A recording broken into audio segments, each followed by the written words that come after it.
Bonjour mon frère, bonjour ma sœur. Très heureux de nous revoir encore dans le cadre de la méditation de la parole de Dieu. Méditer, c'est s'engager à connaître la parole de Dieu, à connaître les promesses dans la parole de Dieu. Il est important de connaître les promesses afin de vivre une vie de vainqueur, une vie d'affranchi. Les promesses telles que tu seras la tête et non jamais la queue ne sont connues que quand nous méditons la parole de Dieu. Les promesses telles que il n'y a plus de condamnation pour tous ceux qui sont en Christ ne sont connues que quand nous méditons la parole de Dieu. L'Éternel, les promesses telles que l'esprit de vie en Christ m'a affranchi de la loi du péché et de la mort ne sont connues que quand nous méditons la parole de Dieu. Les promesses telles que l'affection à l'esprit, c'est la vie et la paix. Nous n'avons pas reçu un esprit d'esclavage pour que nous soyons dans la peur, mais nous avons reçu un esprit d'adoption par lequel nous crions Abba, Père, ne sont connus que quand nous méditons la parole de Dieu. Et comme nous méditons sur la prière, quelques prières me sont venues dans la tête. La première, c'est la prière de Jacob. Après avoir combattu toute la nuit, il bâtit l'autel qu'il appela Bethel et fit un vœu. Dans le livre de Genèse 28, nous allons lire à partir du verset 20. La parole de Dieu dit, Jacob fit un vœu en disant, si Dieu est avec moi et me garde pendant ce voyage que je fais, s'il me donne du pain à manger et des habits pour me vêtir, et si je retourne en paix à la maison de mon Père, alors l'Éternel sera mon Dieu. Cette pierre que j'ai dressée pour monument sera la maison de Dieu, et je te donnerai la dîme de tout ce que tu me donneras.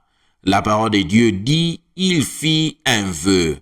Une autre prière, c'est la prière de Jaébet. Nous ouvrons le livre de 1 Chronique 4.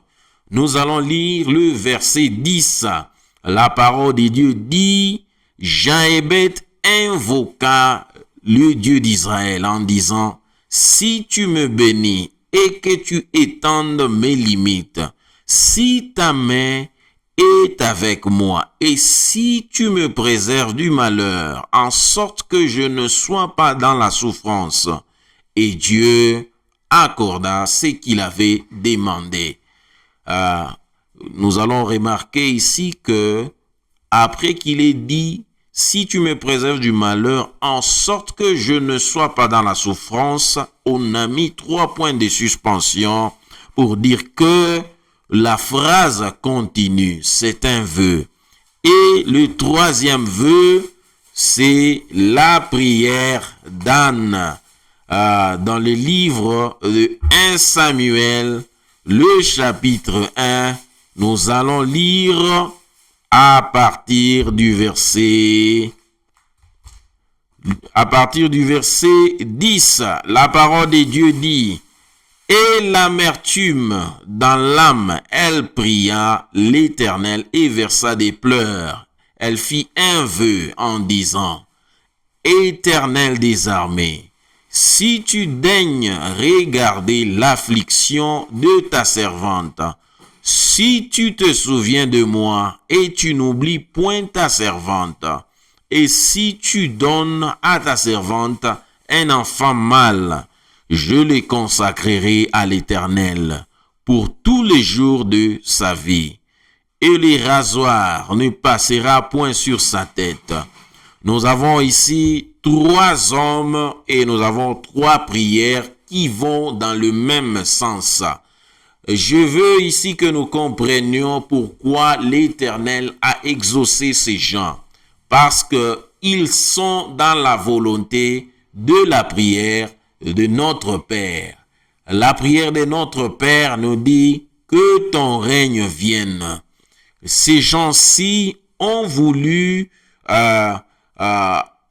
ramener dans leur prière la continuité du règne de Dieu dans leur vie. C'est-à-dire, Jacob a dit, si tu me protèges et que je rentre dans la maison de mon Père, l'Éternel sera mon Dieu. Le règne de Dieu continue dans sa vie après sa demande.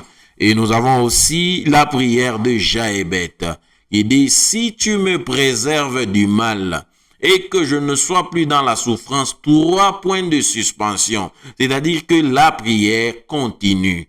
Et Anne dit que si tu me donnes un enfant mâle, je le consacrerai. Le règne de Dieu va continuer dans la vie de Anne au travers son enfant.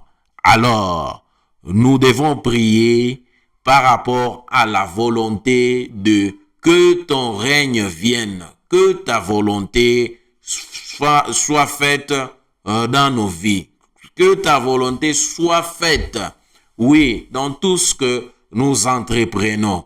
Amen. Que Dieu nous bénisse. Seigneur, nous voici dans ta maison. Nous voici dans ta maison.